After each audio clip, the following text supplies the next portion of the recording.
La Journée internationale des droits de l'homme est célébrée chaque année partout dans le monde le 10 décembre. La date a été choisie pour honorer l'adoption par l'Assemblée générale des Nations unies et de la proclamation le 10 décembre 1948 de la Déclaration universelle des droits de l'homme. Ce texte, qui n'était en 1948 qu'une simple déclaration non contraignante, signée par 58 États membres des Nations unies, constituant l'Assemblée générale des Nations unies d'alors, est devenu, suite aux atrocités de la Deuxième Guerre mondiale, la pierre angulaire du droit international de la personne humaine. Et pour parler des droits humains, Radio des Sans-Voix vous invite à suivre cet entretien réalisé avec Maître Michel Tubiana, avocat et ancien président de la Ligue française pour la défense des droits de l'homme et du citoyen, actuel président du réseau euro-méditerranéen des droits de l'homme, juste après le jingle. C'est moi la voix. Non, c'est moi la voix.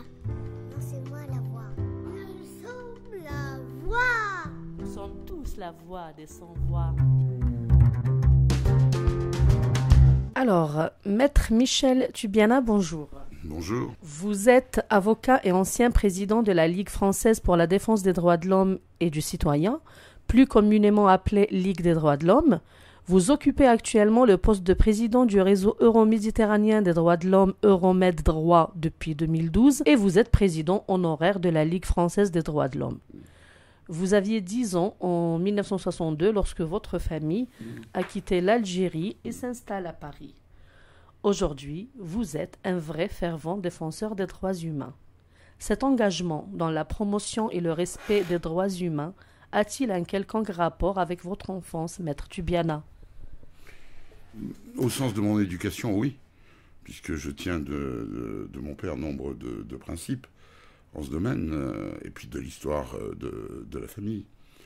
Donc, je pense que chacun est plus ou moins ancré dans son passé et dans son éducation. Et je dois encore une fois à mon père, aux persécutions qu'il a subies, le fait d'être attaché effectivement aux droits de l'homme. Le réseau euro-méditerranéen des droits de l'homme a été fondé en 1997 par un groupe de militants des droits de l'homme du nord et du sud de la Méditerranée lors d'une rencontre à l'Institut danois des droits de l'homme à Copenhague.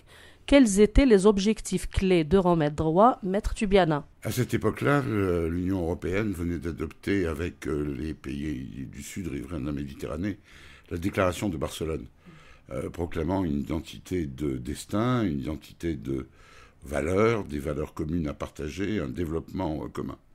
C'était au fond, c'était une démarche des États. La démarche du réseau était la réponse de la société civile. C'est-à-dire, au fond, prendre au mot les États en disant « vous parlez de valeurs communes centrées autour des droits de l'homme, du respect des uns et des autres, eh bien, nous, société civile, nous vous prenons au mot et nous constituons un réseau autour de ce bien commun, de ce lien que devrait être la Méditerranée, de manière à ce que les sociétés civiles fassent entendre leur voix en faveur du respect des droits de l'homme. L'un des objectifs d'Euromed Droit stipulés dans ces statuts serait donc apporter aide et protection aux défenseurs des droits humains dont les droits sont violés, agir en faveur de l'établissement d'institutions démocratiques et de la promotion de l'état de droit. Les libertés d'expression, de réunion et de culte sont bafouées dans l'ensemble de la région euro-méditerranéenne dont le mandat géographique d'Euromed couvre. Des militants des droits humains sous la menace de poursuites et de gel d'avoirs, des journalistes et blogueurs et même de simples citoyens sont condamnés à des peines de prison pour avoir partagé un simple statut sur les réseaux sociaux. Quel rôle pourrait jouer le réseau Euromed dans ces cas-là ? Eh bien, il joue d'abord son rôle d'alerte, et d'alerte à l'égard des gouvernements, d'alerte par rapport à l'Union européenne, de critique par rapport aux gouvernements qui mettent en œuvre ces mesures. Et malheureusement, force est de constater que cela ne va qu'en s'amplifiant par les temps qui courent. Les milliers d'arrestations et de révocations qui ont eu lieu en Turquie en sont l'exemple le plus évident aujourd'hui.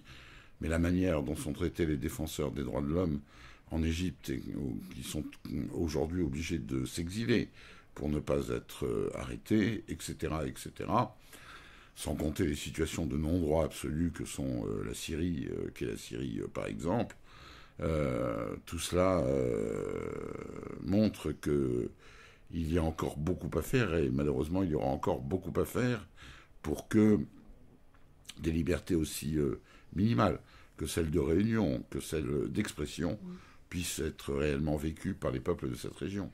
L'Assemblée générale des Nations unies a proclamé le 10 décembre Journée des droits de l'homme en 1950 afin de promouvoir auprès de tous les peuples la Déclaration universelle des droits de l'homme du 10 décembre 1948, idéal commun à atteindre par toutes les nations.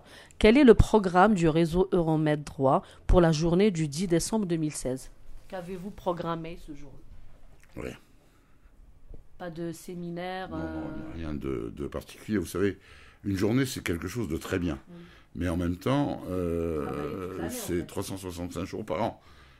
Avant de vous voir ce matin, j'en dois être à mon 6e message, le dernier étant sur un projet de loi en Turquie qui vise à dépénaliser les agressions sexuelles de mineurs à qui on promet le mariage, etc., etc. Donc, c'est un moment signifiant, le 10 décembre, mais ce n'est qu'un moment, ce n'est qu'une journée parmi les 365 jours, car les atteintes aux droits de l'homme, elles se déroulent 365 jours par an. Exactement. Vous parliez de Turquie. Donc, le 25 novembre est la date choisie par les Nations Unies pour célébrer la Journée internationale pour l'élimination de la violence contre les femmes. On estime que plus de 133 millions de filles ont subi une forme de mutilation génitale féminine dans les 29 pays d'Afrique et du Moyen-Orient, où la pratique dangereuse est la plus courante. Dans le monde, plus de 700 millions de femmes aujourd'hui mariées ont été enfants, dont 250 millions avant l'âge de 15 ans. Elles ont moins de chances de finir leur scolarité et sont plus exposées à la violence domestique et aux complications liées à la grossesse. Que pouvez-vous nous dire sur ces chiffres alarmants, Maître Tubiana ? Cette question est fondamentale pour le respect des droits. Parce qu'on ne peut pas considérer que les droits de l'homme ne vont d'abord s'appliquer qu'à 50% de l'humanité. De plus, la question de l'égalité femmes-hommes est un extraordinaire levier pour toutes les libertés, pour tous les droits, parce que cela fait bouger l'ensemble de la société. Aujourd'hui, nous allons lancer dans 2 jours une campagne pour le respect et l'application de la Convention d'Istanbul. La Convention d'Istanbul est une convention qui prévoit un certain nombre de mesures en faveur du droit des femmes, de leur protection contre les violences. Elle a été rédigée et conclue sous l'Empire et sous l'égide du Conseil de l'Europe. Beaucoup de pays de la rive sud de la Méditerranée sont en attente de la signer et de la ratifier. D'autres l'ont déjà fait. C'est la même chose du côté nord de la Méditerranée. Nous appelons à ce que cette convention soit appliquée le plus rapidement possible, ratifiée et appliquée, même si nous constatons des régressions. L'exemple que je viens de donner de la Turquie en est un, mais on pourrait aussi aller voir en Égypte, en Jordanie ou ailleurs. Et nous pensons que c'est là un des domaines essentiels sur lesquels nous devons agir, parce qu'encore une fois, c'est probablement le levier le plus efficace pour faire, ou en tout cas un des leviers les plus efficaces pour faire que les droits valent pour tous. Dans un monde où les atteintes aux libertés sont courantes, plusieurs organisations, dont le réseau euro-méditerranéen des droits de l'homme, dénoncent le recours à la terreur, les crimes contre l'humanité, tels la pratique de disparitions forcées, la répression brutale des mouvements sociaux et les dites minorités, les violations massives et délibérées des populations civiles.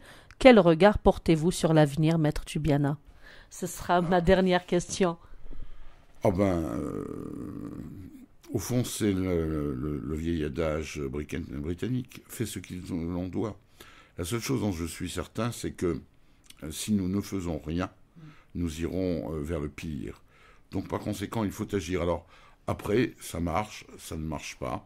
C'est presque un autre débat. La question est plutôt de faire, de faire pour plus de liberté, faire aussi pour plus d'égalité dans le domaine économique et social, pour que les droits des uns et des autres soient respectés, pour que l'Europe ne se comporte pas en prédatrice à l'égard des autres pays, notamment de la rive sud de la Méditerranée. Et en voyant les résultats électoraux ici ou là, je me dis que nous avons encore du pain sur la planche. Merci beaucoup, Maître. Merci de nous avoir reçus chez vous. Auditrices, auditeurs de Radio des Sans-Voix, nous vous donnons rendez-vous prochainement dans un autre numéro pour Valeurs Humaines. Au revoir. Merci.